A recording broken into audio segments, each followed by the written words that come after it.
Hello, everybody, and thanks for joining us for this special live session. We're just here in the live conference, and we're doing the second time actually live, and it's always the last moment glitches. So I hope you hear us and you see us in the right way. If you hear us and see us, please put yes there in the chat so you're engaged with us and you are listening to this another amazing session. So thanks for joining us for this special live session. I'm Itzik Amiel, those who do not know, together with my friend Rabbi David Schwarz. We're excited to bring to you another inspiring standout episode.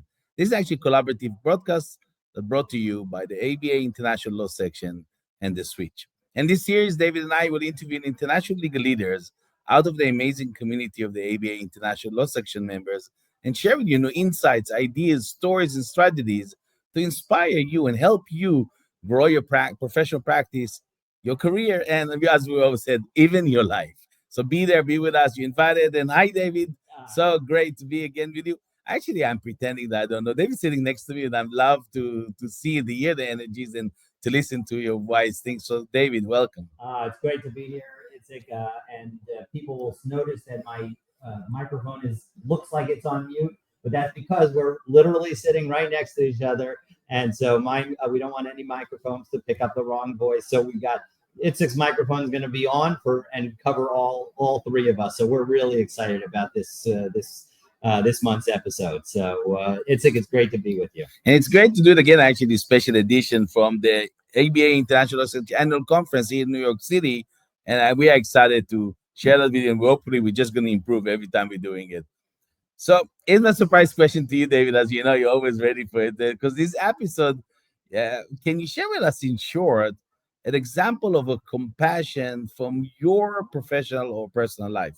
It doesn't have to be recently. It could be even years ago. Oh, sure. I mean, the best example of compassion that I can think of is so often, unfortunately, actually, life has its ups and downs, and unfortunately, sometimes sad things happen in people's lives, and people die. We're all going to die, and when we can be there for one another in those most difficult times, it's really an opportunity to connect on a level that you don't have other chances to connect, to really be supportive, to indicate, especially if you knew the person who passed away. I recently actually suffered the loss of somebody that I had spent an hour a week learning with over the last 8 years. Just this past week, the person passed away, and being able to share with his family what the person meant to me, and what our spending time together meant for us and for him, it really enabled me to connect with other people in a way that could not have happened otherwise. And that's a kind of compassion and concern that we have opportunities to share in our life, and if we don't take advantage of them, if we don't show up in those opportunities, we're really missing out on an important element of life. Thanks, David, for sharing out this personal story, and it actually connects us perfectly to the episode of today, which titled "The Journey of the Legal Bernhardiner," Saint Bernard, as we call it. I mean, in different countries, but not in Switzerland. Apparently, as we're going to hear today, from courtroom to compassion. Again, if you're joining us right now, we are live, and we want to hear that you listen to us and you're there. So let us know who you are, where you're dialing from. I already see some comments coming in, so I'm happy, and I think thank you, David Goldstein. David Goldstein said, "Hi, David from Brooklyn, checking in. Happy to hear." So this works. You can hear us. Awesome. But all of you there who listen to us right now, come and join us. Let us know you're here, because it's not for us, it's for our guests to make sure that we are not here, at least online, alone. Let me start by talking about what I believe is the missing link in the legal excellence. You see, in a profession often defined by a cutthroat competition, I cannot explain it differently, and uncompromising advocacy, the notion of compassion may seem at odds in with the very fabric of law by definition, if you're thinking about it. Yet, as we explored in today's episode, it is precisely this deeply human equality that can elevate legal practice to new heights of purpose and impact. Do you agree, Dave? Absolutely. One of the things that I learned in my practice is that even though I was a competition lawyer doing corporate work, asking about the clients and what was happening in their lives helped me develop a connection with my clients that I wouldn't have had otherwise, and they really appreciated it. And that's true. If it's true in the corporate world, it's even more true throughout the when you're representing individuals. Absolutely. And here's some question we need to ask ourselves before inviting our guests to join us. How do we reconcile the need for impartial, evidence based argumentation with the profound empathy required to truly understand and serve our client needs? When did compassion become a liability rather than an asset in high stakes of legal world? And what told us the relentlessness of pursuit of success take on the legal mind and, if we could say, legal soul even? And this reason we have the honor to have this episode with advocate Markus Zwicky, and I hope I pronounced the family name wrong. I'm sure this episode will challenge the status quo and dares us to redefine success in the legal industry.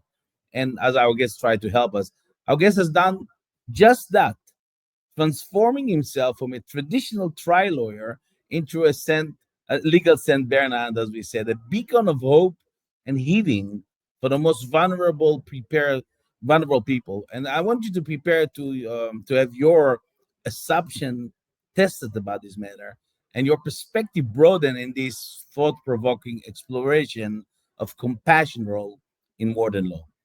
So before we invite Markus to join us, let me give you some highlights about Markus.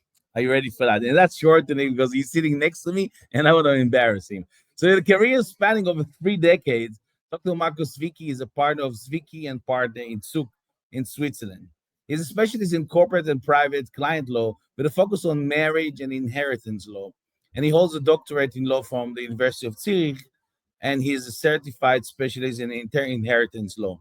Markus is an active member of several prestigious legal organizations, including the IBA, AIJA, and ABA International Excellence, of course, when he acted between 2015 and 2016 as a senior advisor to the International Family Law Committee, from 2020 to 2022 as a technology officer of the section, and currently as a member of the steering group of the Private Client Committee. I hope that's correct. He's also acted as the president of the Equilibrium, the Swiss Charity Association for Coping with Depression. And we're going to hear about it much more. So without further ado, we want to bring Markus with us to join us. So let me do that. And I know it's challenging, so hold on. Here come Markus. And welcome, Markus. Thank you very much, Itzik. Thank you, David, for having me. It's great to have you with us, and so thrilled, for having you join our standout series. I was so excited when I went through the list of all the people who are coming to the conference, and I'm like, who do I want to interview? Markus Zwicky. So that's so thank you so much. Now, I came up with the title, so let me share why I chose it and use it to ask our first question. So in our preparatory call, you shared that the Boy Scouts in Switzerland, often kids are given nicknames, sometimes in connection with an animal, that represents the qualities of the individual. So I thought to myself, what animal is Swiss, warm, reliable, saves people from difficult situations? And of course, the answer in English is a Saint Bernard. You couldn't get a better animal that represents those qualities. Now, I didn't realize at the time that would lead to confusion, but I understand that in Swiss it's a Bernhardiner. And so we threw in legal at the start because you are, of course, a lawyer. And so let's start with that. Let's start with the legal part of it. How did you choose to become an international lawyer? Well, actually, the choice wasn't much a choice. At the beginning, I never wanted to be a lawyer. It was one of those young men who doesn't know what he wants to choose. So I started studying law with the goal to become a diplomat. That was actually my first intention. And that all grew on the basis of my international upbringing. As a child and as a teenager, I lived in the United States and in Chile. when I was a teenager, we traveled to Italy a lot with my father. We had business there, so we spent a lot of time in the Italian culture. And so this international, and my mother's family is from Germany. So we had a lot of international contacts at home. We spoke a lot of English at home. And so that was one of the reasons why I wanted to become a diplomat. And then with friends, they go to the bar exam, you go to the bar exam. They find a job, I found a job. And it was like 10 years ago, I sat at my desk one Tuesday morning and I realized, oops, I became a lawyer. And so I became a lawyer, and when I do something, I do it properly, I think. And so I started to exercise this profession as good as I could. Then acquisition. Of course, if you are a young lawyer wants to find clients of his own, and I realized that the market in Switzerland hadn't been waiting for me. And so I had to find out what's my niche, where could I find benefits. So I started to travel to international conventions. Sorry. And so that was interesting because there I met a lot of people that were similar to me. I met people who had this element of becoming friends because the same thing drove them. They like to live local and act local, but they have this global horizon. And in that, I started to find lawyers' associations where I traveled with frequency. And this led to the fact that I got international work back, usually inbound international work. And that's how I then grew to become an international lawyer, instead of having had that as a plan from the beginning. Amazing. Itzik, I'll turn to you for the next question. Thank you very much. I mean, those audience, we're live here. That's why you see Markus look at David and myself. But we'll ask you, no worries, Markus will look at the camera now to you and talk also to you. And that's what I'm asking to do right now. So thanks so much, Markus, for this inspiring story. Because your journey from inspiring diplomat to international lawyer is, for all of us when we prepared, was very fascinating. But what truly set you apart is how you used your platform to make a difference in people's lives. And this brings us to something that should be very close to many of our viewers' heart, because recent studies have revealed a startling statistics. Lawyers are 3.6 times more likely to suffer from depression compared to the general population. Yet, within the legal profession, a troubling pattern emerged. Only a small percentage of these struggling lawyers actually seek help. Why is that case? The answer lies in the pervasive stigma that surround mental health issues in the legal industry. You see, many lawyers fear that admitting to depression or anxiety could jeopardize their career, the client relationship, or professional standing. This fear of being perceived as weak or incompetent leads with them to suffer. Many of our listeners probably know what I'm talking about, in silence, trapped in a vicious circles of deteriorating well-being. The consequence of this silence epidemic are severe, both of individual lawyers and the profession as a whole. Without long summary, I mean, I want to continue our conversation, and we already said in the title, as David said, that St. Bernard is known for saving people. I mentioned in a short introduction that you are since 2009 act as the president of Equilibrium, a non-profit organization in Switzerland that help people cope with depression. So Markus, please tell us about the organization and how you got involved in it. Okay, so Equilibrium, the Swiss Association of People Overcoming Depressions, is an association with about 600 members. We run about 30 self-help groups in Switzerland, and everything is built on, so we have on very low funding and on pro bono work of all the members. Why did I become involved? Well, maybe as a very first step, I always hated the fact that I'm an athlete. I didn't wanted to be one of those blokes who doesn't care, just, do this career. And I always kept caught in this empathy. And it took me years to understand that this is actually a real asset if you have that weak spot and when you have and care for people. Now, the next step is, how did I get involved in the association? 30 years ago, a friend of my father's asked me whether I would run the office of that small association that at that time had 30 members. I said yes, of course. And so they came to my office, they had its seat there, and a year later we were 1,000 members. And I had to, because it was a time when this whole topic of depressions was being discussed and when these people were starting to leave the stigma. Why did I take on this job? First of all, because I found it fascinating to have a stigma. I had a stigma towards people who were suffering from a mental illness. And it was fascinating for me to see that all the people that I met in this association were, let's say, normal people who had an illness that troubled them. Just 2 or 3 numbers. So every 5th person once in their lifetime suffers from a depression. Every 20th person suffers from depression during their whole lifetime. What you described before, Itzik, the fact that, let's say, lawyers may experience depressions, it's not that you get depressions like you get a flu and the day later you are completely broken. Sometimes it's little symptoms.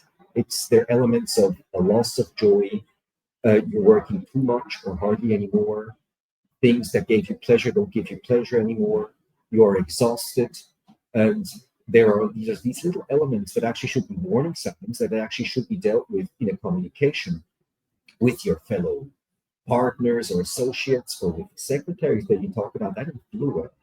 And this is something that is very difficult to do in a very macho environment as law firms are, where you actually have to show strength and where you have to convince people of your invincibility as a person. So that I find a very important element of the stigma of depressions, that you have to show your weak side. Now we need to be aware that this it's not only caused in the legal profession. Depressions can be everywhere. So depressions can start at any person doing the most simple of works, being alienated from education, or a person who is highly trained, person who works in a advising sector or litigating sector like us, or in banking, and so it is everywhere. The problem of the stigma is that many people then start to treat it themselves, often with alcohol or with drugs, to fill that void. And actually, that void and that feeling of mental disorder is something that we actually should all embrace and recognize, in particular, because the damage is enormous. If you are treated and a person falls into a deep depression, they are away for months, which is also for the employer a nuisance because there's nobody there to deal with the cases.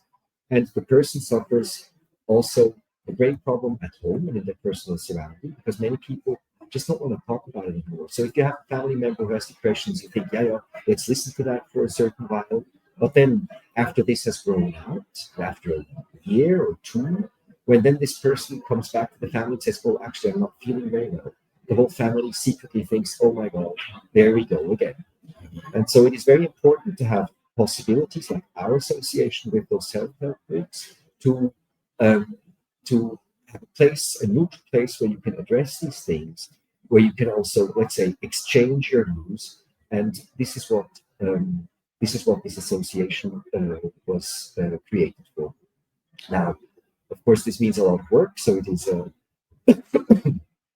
me, it is almost 500 hours per year that I've spent with this pro bono work. And I know many of my colleagues on the board of this association do the same. I am so impressed by the people that I see there, because many people who have overcome depressions, they had to walk over a burning bridge and through a valley of sorrows, and they come out as people who have the finest form of that depression and have to regain strength and have to regain their own personality. So I have high admiration for these people, completely irrelevant to the fact how high their standard of living is, what their education was. They're all wonderful. And the other fascinating thing is how people who suffer from depressions need an approach by somebody who brings them positive energy or brings them understanding. And this is what I see when I go to visit self-help groups. So every now and then I go to see one of our self-help groups, and it's just lovely how to see how they respond to this. We have a lot of presentations that we have, for instance, in retirement homes, because depressions can be in every state of the age. We have tried it years ago at schools, but then we did not have funding to do that professionally enough. And we do it in companies every now and then, where they have a theme day where we can address the topic of mental illness and of a, let's say, interaction in a group at a level where you do not confuse illness with a personal standing. Maybe this is a summary. Thank you very much, Marcus, for that. We think and we know that what you accomplished with Pubalerium is remarkable, particularly because it addresses a challenge that hits so close to home in our profession. Because the legal community often struggle with the perception that seeking help is a sign of weakness. So stop it.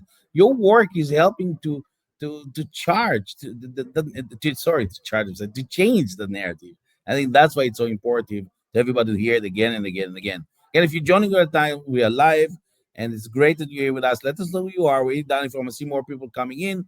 Thank you, Fandivala from India as well, and some people sitting here in the room somewhere around the conference, I'm sure, and watching us. And if you have a question for Marcus during the session, do it as well in the chat beyond, because we would love to ask your question for him. Otherwise, we continue with our own question. Again, we are here with Markus Zwicky talking about the journey of the Legal Bernhardiner, St. Bernard, from courtrooms, from compassion. But now, let's continue our conversation. David, the floor is yours. Sure. Thank you so much, Itzik. And, Marcus, you just touched on how people need to see that level of compassion. And one of the things that's, most inspiring about you is that you have this calmness, this that you just regularly exude. That, much like the Saint Bernard, just being in your presence, I have found, is something that is comforting. I don't know whether you've learned that from the work that you've done or been able to bring that to the work that you've done. I wonder about that and ask them to share. But, it's clear that your friends and your clients know that they can rely on you. And so where does that serenity come from? Tell us about how that is, because I think we all want to be able to emulate that wonderful quality that you bring. First of all, I would perceive myself as a calm person. There's a lot of energy in me, and this is something that therefore calmness, energy is not always aligned. I think one thing that probably defines me as a person is my experiences. The one making mistakes I made in my life. And I made a couple of very mistakes that kept me awake consistently, every now and then, for things I said, for things I did, for things I didn't do. And so this having to cope with that and having to balance that, I think starts to form you as a person. I think the fact that I grew up in a household with books, with debate, with let's say a prerequisite of style and honesty, led to the fact that, of course, you exchange a lot and you realize that there must be calmness in the dialogue. I think also the being surrounded by family, because I have a wonderful family that supports me in my activities, that also helps you to be able to be calm and comforting, of feeling comfort in what you do. Perhaps also military service helped a lot, because I did a lot of it in the Swiss Army, and that is an excellent place to make mistakes and make enemies, because you find many good friends, but also you find many people where you realize we will never be on the same term. And that to me is also, let's say, a lesson that bitterness is a very bad answer to any kind of disappointment. And now leaving the military service, but coming to all other circumstances and experiences I have in my life and in my family life, I think bitterness is a very bad companion. And so I think what you need to do is you just need to analyze what has been troubling you. Their equilibrium helped a lot, because I saw so many people self-reflect in these self-help groups. So many people talk about the emotions that you have to driving home. You think, how am I dealing with my own failures, with my own disappointments? And then I think you need to carry on what is beautiful, embrace it, and carry it like a bird in your hands. And you also need to know what do you want to leave behind, because there's things that you cannot carry along and have to dissolve, but some things you just have to let go. And so maybe in that context comes my personality. And then I think also other lessons that I learned in life is that, particularly from my mother, wherever she was, when she left, the place wasn't more beautiful than it was before. And so I think it is important to creatively, in a creative manner, try to, to in detail, try to do in your small little world, try to make things better as far as you can. Maybe that's a bit the definition of my calmness. Yeah. I think it's amazing, absolutely amazing. You go, and again, to summarize what David asked as well, your perspective on mental wellness and personal growth is actually refreshing if you're listening around people around us, especially in our high pressure profession. It reminds us actually of the importance of community and connections, which of course leads perfectly to our next segment. But before that, again, I want to remind those of you here with us live. We're here with Markus Zwicky speaking on the journey of the legal Bernardiers and Bernard, as we call it, from courtroom to compassion. And again, thank you for all of you joining us here, wherever you are. But please, if you have questions to Markus, now it's the time to ask it before we end our conversation. And you can do it in the chat box under the video. So we come again to our attention switch moment, as we're calling it, a good opportunity to give attention to the people who deserve it within the ABA International Law Section Global Community. So here's the question for you. And again, we apologize in advance. Those people not going to be mentioned. We asked specifically, Markus, as we're going to say it now, to give us 2 or maximum 3 people that you want to thank within the International Law Section community and why. And David and myself should not be included. Absolutely. Well, of course, I was prepared for that, and so I could give it some thought. And so maybe I do have a list of 5, so I would Go for it. So the first person, of course, is Aaron Schildhaus. Aaron was he was the president of the ABA about 15 years ago, and he found out that in the Young Lawyers Association, the USHA, people have to leave at 45. They realized that they need a home because they are people who love to travel. He came there and he sold the ABA not only as an association but as a new home. He did that in such a convincing manner and in such an authentic manner that I admire him. And he's here. He's at the conference right now. He is here. Wow. The past chair of the International Law Section. He looks as good as it. He does. The second maybe is they are. He was also, of course, he was the school. He was the president of the ADA, and he never missed to care a little bit of how I was and hello and ask a question and share a lot of their personal warmth. And of course, in associations, you always meet people who realize that a small town lawyer from the pampas of Switzerland is not going to bring a lot of business, and therefore let's not waste time. And so I always appreciate that when people see the human aspect to it. And so they have been great teachers to me with that. And I'll just note, because they don't happen to be here, the reason that they're not here is because they're helping their daughter, who was unfortunately affected by the flooding in Kentucky. Wow. And so, that concern is something that he shows not just, to members of the International Law Section, but more broadly. I'm not going to comment on everybody, but just at least had to share it on that. That's exactly how it goes. Yeah. Then the third person whom I admire deeply is Judge Legal Bernhardiner. She is a woman of such compassion. She is belligerent for justice, and the way she told me about her time as a judge in the armed forces of the United States, and the way she had to exercise her bench, improvised under where she was sitting.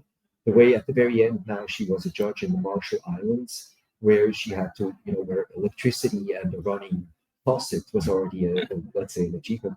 So that she does all that just for the virtue of justice, that is something I'm deeply impressed, and so something I have an example for. And then I have 2 young ABA members who I just want to mention. One is Denise Tallman.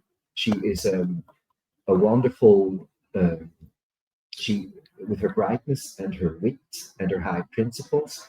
She has, it was refreshing to do work with her at the time when COVID was, we were just actually online, and then to meet her and has involved in a wonderful friendship. And Maritza Rodriguez, she's not a very frequent participant here, but she is let's say the word for her is perseverance in the way she is continuing her career, which is let's say, a not Fifth Avenue career of a lawyer dealing in domestic violence, where she is receiving a lot of recognition in New Jersey, where she comes from, and where I think she is an excellent example for many young lawyers how you can stomp a practice out of the mud. Wow. Loving this list. Markus, thank you for brightening the eyes of a lot of people. If you don't know any of these names, go check them out. Go find them. Make the friends with them as well. It's not for nothing, Markus sharing with us his thoughts. Thanks very much for sharing, Markus. Again, if you have a question for Markus, that's the last time you can write it down in the chat. Let us know. Let us know if you like those sessions at all. If you want us to continue anything, you can write in the chat. And before we say goodbye to Markus, before we close, David and myself, our thoughts, I want to emphasize again, perhaps the most powerful skill in professional evaluation is the ability to consciously choose what to carry forward and what to leave behind. Whether it's outdated practice, maybe a toxic relationships, or a self-limiting belief, successful lawyers learn to regularly audit their professional and personal baggage, if you want. And Markus, you have truly showed us today that intentional letting go creates space for growth and allows you to align your practice more closely with your values, with your aspiration. And this is the powerful insight. I want everybody here in the room listen carefully to that. And I suggest listening again to the replay of this session to think very well how Markus deliberately chose his word when he described it to us. David, anything else before we say goodbye to Markus? I think I'll save my final comments for when we said goodbye to Markus, but I couldn't agree with your comment even more. I think it's so crucial to think about what it is that we're taking with us and what it is that we're ready to leave behind. So for now, we want to thank Markus. Don't leave us. We just want to say thank you to Markus who with us, who share with us. I don't see any question coming in. So, or you're not listening, or you have too many questions and you don't want to type them. But again, if you're here in the conference, go ask Markus face to face. If not, you can always do it later on when you watch the replay. So thank you, Markus. Thanks for being us. And don't leave us because maybe myself will give you some more input. One last sentence. Depression is not having mental illness. It's not a shame. It is an illness. Thank you. Thank you very much, Markus. So Markus left again, although he sits still in the room and listens to us. But anyway, that's a secret you don't know.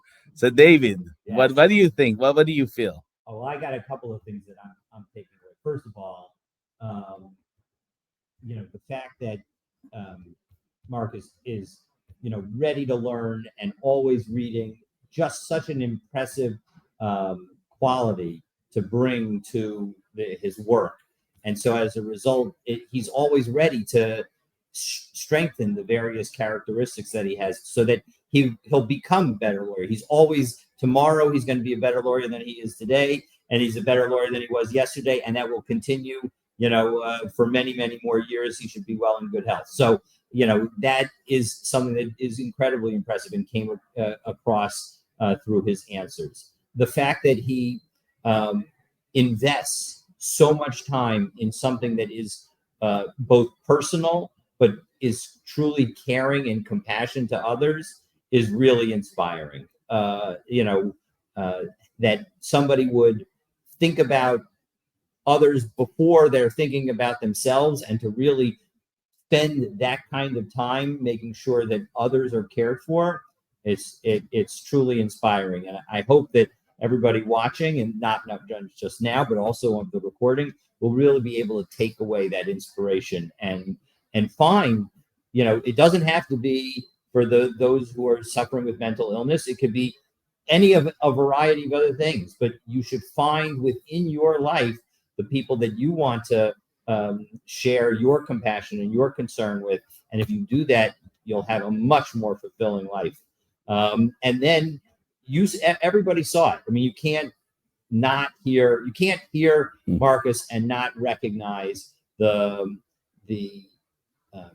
calmness, the concern, the sensibility that comes across. It's why if I needed a lawyer in Switzerland, he'd be the first person that I'd call.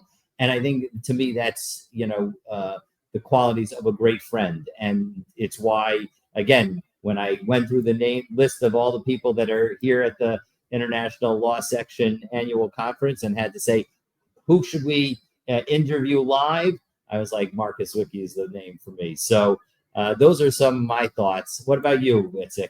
Yes, I think when we wrap up this inspiring conversation, I want to highlight actually the key takeaway word for me, and I've thought about it a lot also when we prepare for, especially for you listener, who listening to us carefully and want to learn something from each episode. So first, I think professional excellence and personal purpose can coexist. Marcus' international legal career demonstrate to us, if you think about it, how professional success and meaningful contribution can reinforce each other and not contradict each other. Although you said to us you spend so much time on 500 hours on it, but that's exactly the purpose for it. Second, breaking the stigma.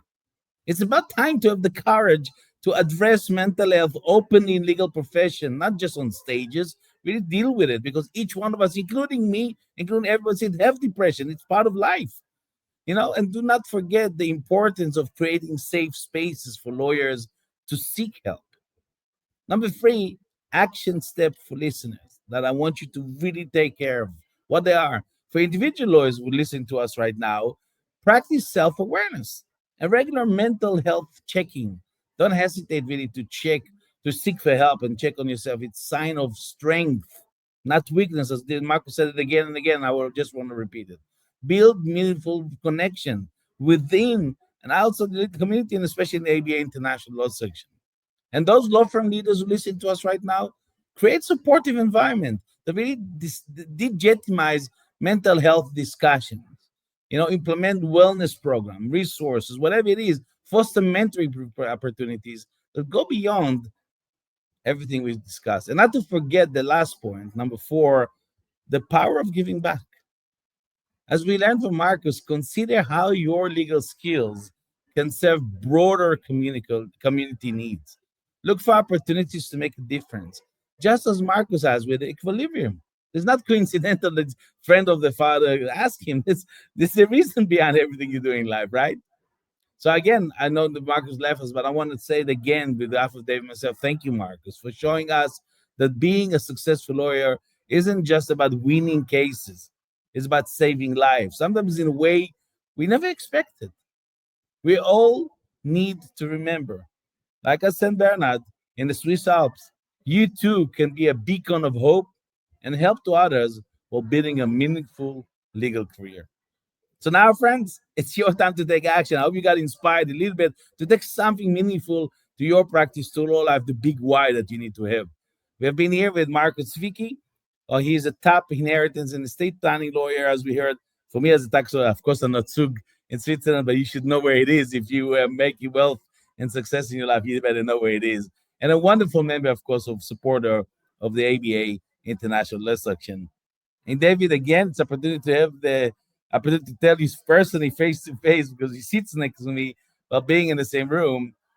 The simple word, thank you, David, for another learning opportunity. And I think I should say now, when I always want to say it online, now I can say physically, for being you, David. That here, there, I look forward again to someone more insightful and powerful conversation in the upcoming episode where we continue to explore extraordinary legal journeys that inspire change. Thank you so much. And David and myself want to thank each one of you. I know you're there hanging out at each word. I hope you're there. I hope. And one of you, again, for joining us again live and for this online. It was challenging for us, but we did it again. Hopefully, you could hear our voice as well. Hopefully, it was good internet. We promise we're just going to improve ourselves and do better. Make sure to join our next episode and share this episode with anyone who might need these lessons today. Until next time, keep standing out and standing up for what matters. See everyone on our next episode, or maybe live here in New York City. Bye for now, everybody. Thank you.